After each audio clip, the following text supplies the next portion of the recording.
Et mieux vaut ne pas être frileux, tout comme quand on s'adonne à la nage en eau glacée. Les championnats du monde viennent de se terminer en France. Plusieurs nageurs marocains de l'extrême ont pris part à la compétition. Chaque épreuve est un défi qui permet de repousser les limites du corps humain dans une eau dont la température est à peine supérieure à 0 degré.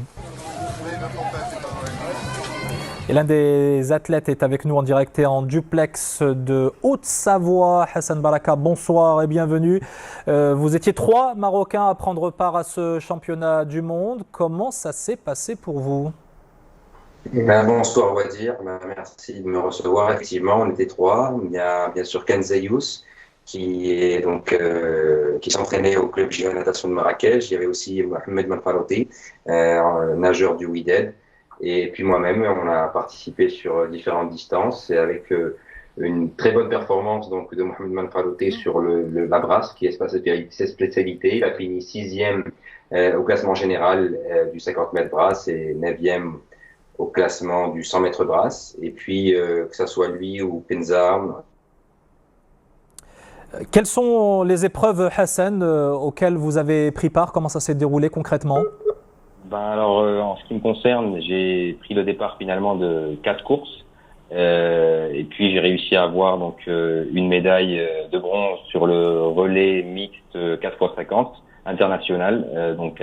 C'est des relais avec plusieurs pays. Et puis Simo Manfarouti a eu 3 médailles dans sa catégorie d'âge et Kenza une médaille d'argent sur le 250 mètres nage libre. Voilà. Donc en gros, c'est une participation réussie. 3 sportifs marocains qui ont pu honorer le drapeau du pays et je suis vraiment confiant quant à l'avenir de cette discipline pour les prochains championnats du monde qui auront lieu dans 2 ans. Et justement, comment on se prépare, comment on tient le coup? La saison touche à sa fin. Quand on nage en eau froide ou glacée, comment on fait pour rester en bonne condition physique? La vérité, il faut juste maintenir le volume kilométrique de natation pour garder un peu le timing nécessaire pour faire un bon résultat. Et puis, quand la saison s'approche, on se remet avec des bains d'eau glacée, on reprend des douches froides pour être prêt. Je sais que là, Mohamed Manfarouti finit avec une participation en Autriche en février sur un événement de natation en eau glacée. Kenza, quant à elle, va faire une traversée du lac d'Annecy. Et voilà. Et quant à moi, je prépare pour l'année prochaine, pour 2024, la traversée de la Manche à la nage. Voilà. Merci beaucoup, Hassan Baraka. Vous étiez avec nous en duplex et en direct depuis la France.